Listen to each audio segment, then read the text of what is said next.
Bonjour à tous. This is another contribution from the French branch of Trim Drama Group.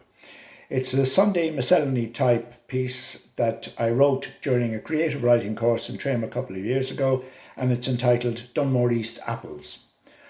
August every year was magic time when I was growing up. Our entire family went en masse from Blackrock in Dublin to Dunmore East in Waterford for our summer holidays for a whole magnificent month.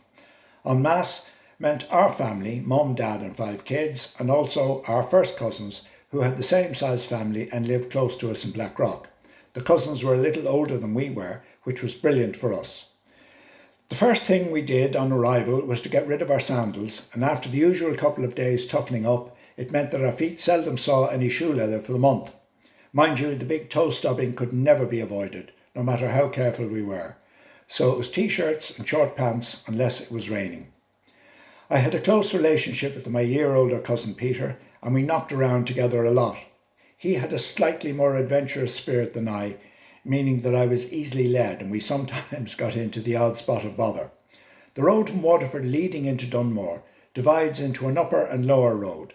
The lower goes by some houses and reaches the beach, while the upper road, overlooking and bypassing them, heads towards the main street and harbour area. One slow day when we were not being taken out fishing, Peter and I were strolling along the upper road, gazing at the back garden spread out beneath us, enviously eyeing the ripening eating apples in a small orchard in an overgrown back garden. A few minutes' discussion convinced us that a stealthy approach over the back fence and an Indian-style crawl through the long grass would get us unseen to the object of our desire, the eaters. 5 minutes later had us committing larceny. Our surveillance proved sound, and we reached the soon-to-be-tasted juicy eaters without any alarm being raised from the house occupants, if any were at home. Mind you, our nerves were rather taut, as discovery could lead eventually to severe parental disapproval. A further 5 minutes after pocketing our booty, we had made good our escape and were sitting on the wall overlooking the beach, taking the first juicy bites from our ill-gotten gains and considering forays of a similar nature in the near future. Well, aren't you the great thieves? We froze, petrified, then very slowly turned round to discover the sergeant, leaning his bicycle against the wall and slowly producing his notebook from his uniform pocket. The flaw in the planning of our heist became all too apparent when we learned the long arm of the law had been observing us from the same observation point used originally by ourselves.